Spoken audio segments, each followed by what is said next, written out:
Hello students, this is Tarun Verma here. Today we are going to learn about class 10th IT chapter 1 session 3।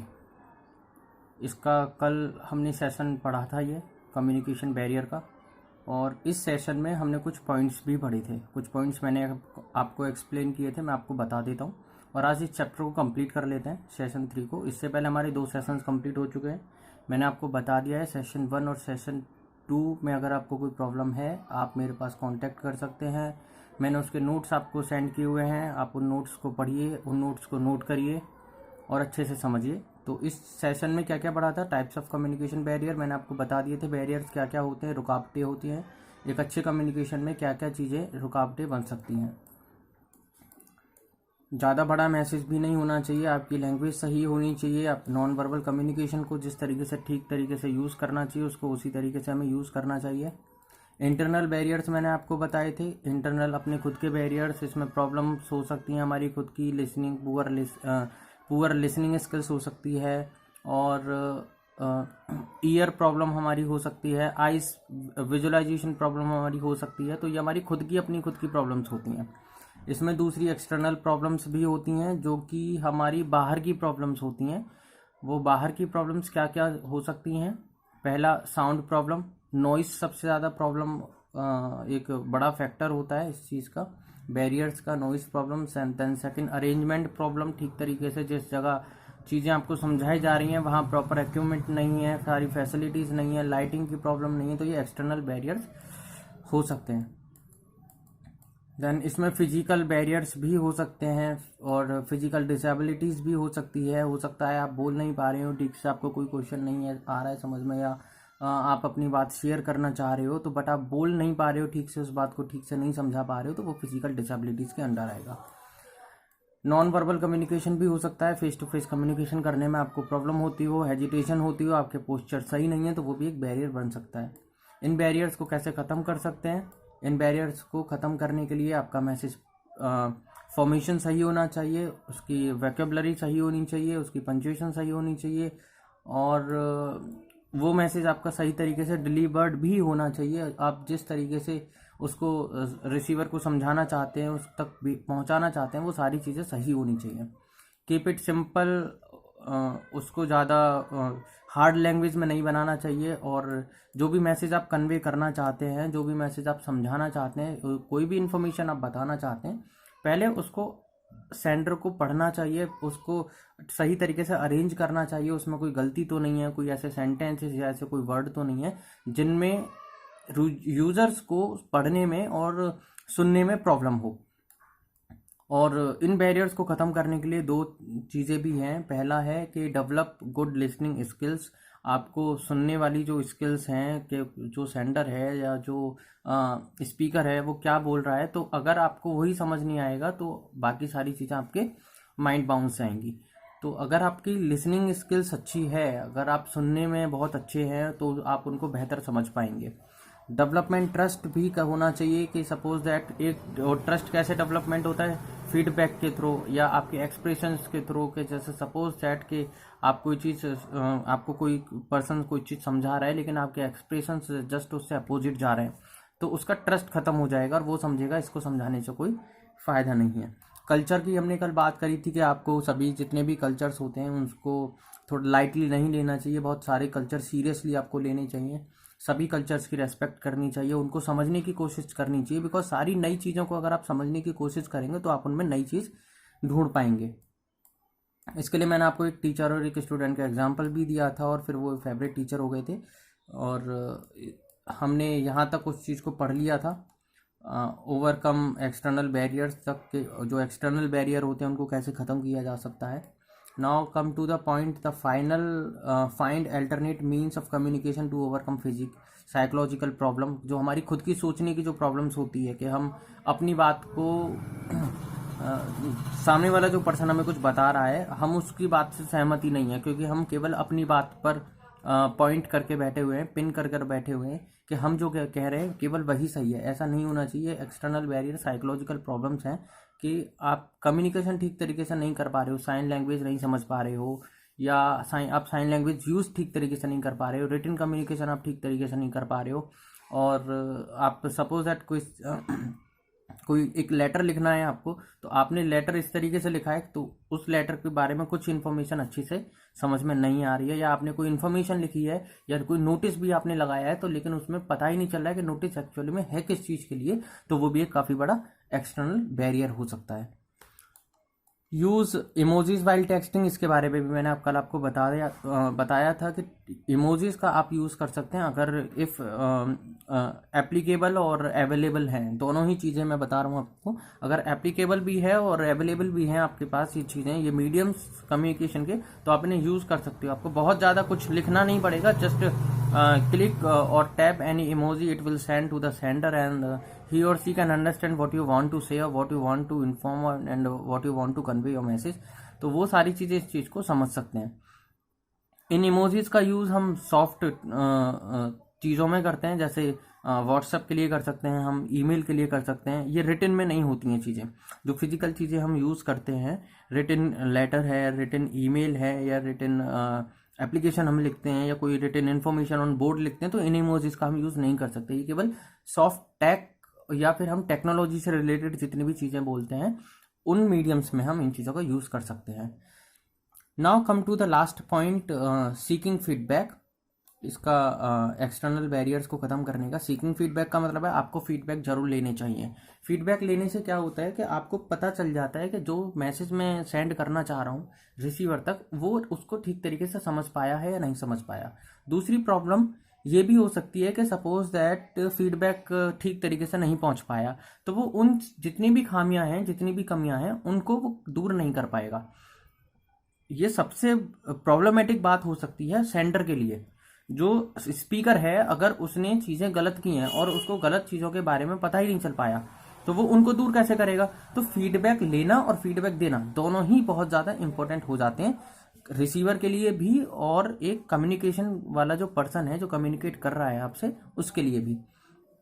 One common and effective way to overcome all the different type of communication barrier is seeking feedback from the receiver. जितने भी overcome हमने पढ़े हैं उनमें सबसे ज़्यादा different type का जो कम्युनिकेशन बैरियर होता है वो सीकिंग फीडबैक होता है, क्योंकि फीडबैक लेना किसी से वो इतना आसान काम नहीं होता है। किसी भी चीज़ के लिए फीडबैक लेना, और जो रिसीवर है वो इतनी जल्दी फीडबैक नहीं देते, क्योंकि वो कुछ टाइम तक के लिए कंफ्यूज रहते हैं कि किस टाइप का फीडबैक हमें देना चाहिए, क्योंकि उनको फीडबैक के बारे में प्रॉपर नॉलेज नहीं होती है, क्योंकि फीडबैक भी काफ़ी तरीके के होते हैं।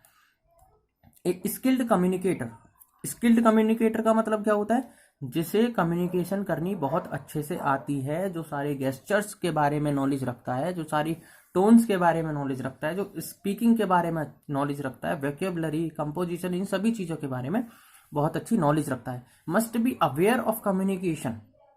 वो क्या होता है, एक अच्छा कम्युनिकेटर, एक स्किल्ड कम्युनिकेटर क्या होना चाहिए, जितनी भी कम्युनिकेशन के बैरियर्स हैं उन सब के बारे में उसको पता होना चाहिए। क्योंकि अगर उसको पता होगा कि अगर मैं पोस्चर्स गेस्चर्स ठीक से नहीं करूंगा तो मेरा कम्युनिकेशन बेकार हो जाएगा, अगर वो जानता है तो वो इन चीज़ों को नहीं करेगा। And try to reduce their impact by continuously checking the prescriptions of the message send. तो वो इस चीज़ से सारी चीज़ों को देखता रहेगा, ऑडियंस पर उसका ज़्यादा फोकस रहता है। जो एक अच्छा कम्युनिकेटर होता है, एक अच्छा स्पीकर होता है, उसका सबसे ज़्यादा जो फोकस रहता है वो ऑडियंस पर रहता है, बजाय अपनी बात को कहने के। क्योंकि उसकी जो बातें हैं, जो स्पीकर जो कहना चाह रहा है वो ऑडियंस के अकॉर्डिंग कहता है। ऑडियंस में एंथुजियाज्म है, उत्साह है, बहुत अच्छा एनर्जेटिक है ऑडियंस, तो उसके जो वर्ड्स होंगे वो भी एनर्जेटिक ही निकलेंगे। अगर ऑडियंस ही डल होकर बैठी है, उसमें एनर्जी नहीं है, एनर्जी ना होने से सबसे बड़ी प्रॉब्लम सेंडर को हो सकती है। क्योंकि अगर ऑडियंस के अंदर एनर्जी नहीं है तो जो कम्युनिकेटर है, जो सेंडर है, जो स्पीकर है, उसकी एनर्जी अपने आप डाउन हो जाती है। ये एक तरीके से जस्ट इफेक्ट होता है कि ऑडियंस का इफेक्ट होता है स्पीकर से, और स्पीकर का इफेक्ट पड़ता है डायरेक्टली ऑडियंस पर। तो ये दोनों एक दूसरे से रिलेटेड है। Barriers and try to reduce their impact by continually checking the prescriptions of the message sent, and by encouraging the receivers, इसमें एक वर्ड भी यूज किया गया है, बाय एनकरेजिंग द रिसीवर्स, जो जितने भी रिसीवर्स हैं, जितने भी सुनने वाले हैं, वो उनको एनकरेज किया जाए, टू गिव अप्रोप्रिएट फीडबैक, उनको एक तरीके से समझाया जाए, एक तरीके से बताया जाए कि आपको सही तरीके से फीडबैक देना है। आजकल मैं आपको बता देता हूँ, इसी फीडबैक के लिए जो बड़ी कंपनियां होती हैं वो स्टार्टिंग करती हैं किसी भी प्रोडक्ट का, या किसी भी प्रोडक्ट को लॉन्च करती हैं, तो लॉन्च करने के बाद अपनी मीटिंग के बाद वो एक पेपर देती हैं सभी को, उसमें कुछ क्वेश्चंस लिखे हुए होते हैं, और उन क्वेश्चंस में क्या होता है, आपको हमारी मीटिंग से कितनी सहमति है, आप कितने एग्री हैं, क्या आपको लगता है कि हम इसमें कुछ और बेहतर कर सकते थे, या उस लेटर उस पेज पर लिखा हुआ होता है हम अपने प्रोडक्ट को और किस तरीके से बेहतर बना सकते हैं। तो इस तरीके के फीडबैक पेजेस भी प्रोवाइड किए जाते हैं end of the meeting, end of the session, end of the speaking. तो ये सारी चीजें, तो ये एक एनकरेज किया जाता है रिसीवर को फीडबैक देने के लिए, ताकि वो ठीक तरीके से फीडबैक दे पाए। Ensure that the message was deliver as instead, और जो मैसेज वो देना चाह रहा है, सेंडर जो मैसेज रिसीवर को देना चाह रहा है, क्या वो उस तक पहुंचा है, ठीक से नहीं पहुंचा। तो देखिए फीडबैक तो तब निकल कर आएगा जब रिसीवर को सारी चीजें समझ में आएंगी अच्छे से।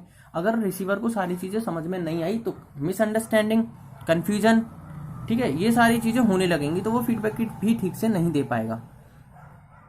Most of the personal, professional and social problem, personal भी, प्रोफेशनल भी और social problem can be overcome bye maintaining a clear, appropriate and unambiguous communication. Personal problem भी हो सकती है, प्रोफेशनल प्रॉब्लम भी बन सकती है, और सोशल प्रॉब्लम भी बन सकती है कि आपने अपने कम्युनिकेशन को सही तरीके से एक्सप्लेन नहीं किया, उसे सही तरीके से मेंटेन नहीं किया। आप देखते होंगे, जब भी आप न्यूज़ देखते होंगे तो उसमें बहस होती है बहुत सारे नेताओं की, 4 या 5 नेता आपस में इकट्ठे हो जाते हैं और वो बहस करते हैं। तो वो क्या होता है कि अगर उनकी बात गलत तरीके से लोगों तक पहुंच जाती है, अगर वो बीच में कुछ ऐसा भड़काऊ वाली चीज बोल जाते हैं, तो जनता भड़क जाती है और वो ऐसे कदम उठा लेती है जिससे देश का नुकसान हो, जिससे लोगों का नुकसान हो। तो वो आपकी स्पीच भी कभी कभी बहुत बड़ा नुकसान बन सकती है। ये पर्सनली भी हो सकती है, प्रोफेशनली भी हो सकती है, सोशल प्रॉब्लम भी बन सकती है। All that is needed is some effort on our part to identify and avoid the barrier to effective communication. हमें क्या करना चाहिए, हमें जितने भी जो भी चीजें हम कर रहे हैं अपने कम्युनिकेशन से रिलेटेड, उन सभी को हमें आइडेंटिफाई करना चाहिए, देखना चाहिए, एक बार अपनी स्पीच से क्लेरिफिकेशन लेना चाहिए कि हम जो भी बताना चाह रहे हैं वो कितना सही है, कितना इफेक्टिव है, और इसमें कितने बैरियर्स आ सकते हैं, to make our life and the lifes of दोस्त अराउंड अस बेटर। मतलब अपनी तो लाइफ बेटर बनाते ही हैं हम अच्छे कम्युनिकेशन से, और किसकी लाइफ बेटर बनाते हैं, जो रिसीवर होते हैं, जो सुनने आते हैं लोग।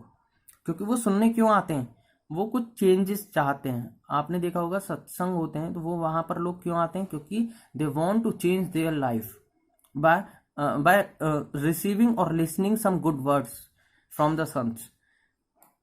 And here is a recap, एंड यहाँ देखते हैं, ओके देन असाइनमेंट टाइम। तो रिकैप थोड़ा सा जल्दी पढ़ते हैं हम। It is the subtractions of whole chapter. A communication barrier is an obstacle that prevent the receiver from receiving and understanding the message that has been send by the sender. मैं Hindi explain नहीं करूंगा क्योंकि पूरे chapter की हिंदी मैं आपको already explain कर चुका हूं। आईटी टॉपिक है, इंग्लिश की आदत डालिए। If a message is not understood clearly, मैं वर्ड्स को थोड़ा सा क्लियर प्रोनाउंसिएशन करूंगा इसको। If a message is not understood clearly it may lead to communication gap. अगर अंडरस्टूड क्लियरली नहीं है then it will lead to as a communication gap, causing confusion and misunderstanding. Barriers related to the message that is being communicated occur due to problems in the composition or formation of the message itself. The factors that cause barrier related to the message being conveyed include lengthy message, language problem, intonation issues, or the non-verbal communication used. Internal barriers occur due to some inherent traits और the frame of mind of the communicator. ये मैं आपको बता देता हूँ इसका, हाँ meaning आपको मैं बता देता हूँ ये क्या है। इंटरनल बैरियर अपने अपने माइंड से ही क्रिएट होते हैं। अपने माइंड से कहाँ क्रिएट होते हैं? स्पीच वाला जो पर्सन है, जो स्पीकर है, वो अपनी स्पीच दे रहा है और मेरा माइंड कहीं और चल रहा है इस समय पर। या हो सकता है मेरे हेड पेन हो रहा हो, हेडेक हो रहा हो, और या फिर हो सकता है कि मुझे ठीक से सुन नहीं पा रहा हूँ, मैं कंफर्टेबिलिटी फील नहीं हो पा रही है, मुझे फ्लेक्सिबल नहीं हूँ मैं उस टाइम पर। हो सकता है मेरे कुछ बॉडी प्रॉब्लम होने लगे दैट मोमेंट। तो ये इंटरनल बैरियर्स हो सकते हैं। Factors responsible for internal barrier include intense emotions, poor listening skills, prejudice, different view points और डिफरेंट कल्चर बैकग्राउंड। ये भी रेस्पॉन्सिबल हो सकते हैं इंटरनल बैरियर्स के। बैरियर्स मतलब कमी या रुकावटें। External barriers occur due to the factor we have no control over and are outside our body and mind. Means बात करते करते कुछ लोग बहुत ज़्यादा उत्साहित होते चले जाते हैं और बहुत जल्दी जल्दी बोलते चले जाते हैं। They don't know what they are saying और व्हाट दे आर स्पीचिंग। वो उनको पता ही नहीं होता वो क्या बोल रहे हैं क्या नहीं बोल रहे। कुछ बोल रहे हैं तो बोलते ही चले गए। तो यहाँ कंट्रोल होना चाहिए अपने माइंड पर, अपने वर्ड्स पर कंट्रोल होना चाहिए।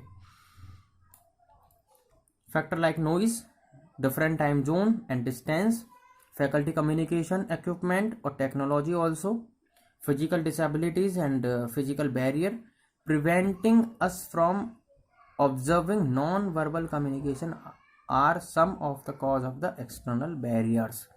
Now the topic has been completed. Assignment time, it's for you. Fill in the blanks, it's for you. Answers are already given. Solve question and answers are already given. ये आपको learn करने हैं। ये आपके UTs होंगे may be के उसमें आए, और अदर जो क्वेश्चन आंसर्स हैं अनसॉल्व, ये सारे क्वेश्चंस, और इनको मैं कुछ ही आपको दूंगा जो इम्पोर्टेंट होते हैं। सभी क्वेश्चंस जो बुक में हैं उनके सबके आंसर्स नहीं मिलेंगे, क्योंकि उनसे रिलेटेड एक ही क्वेश्चन को 2 या 3 तरीके से बनाकर दे दिया जाता है। तो मैं एक ही क्वेश्चन के लिए या 3 या 4 क्वेश्चंस के लिए आंसर एक ही दे दूंगा मैं, जिससे आपको अगर क्वेश्चन सिमिलर क्वेश्चंस आए तो आप उनके आंसर ठीक से दे पाए। सुनाओ।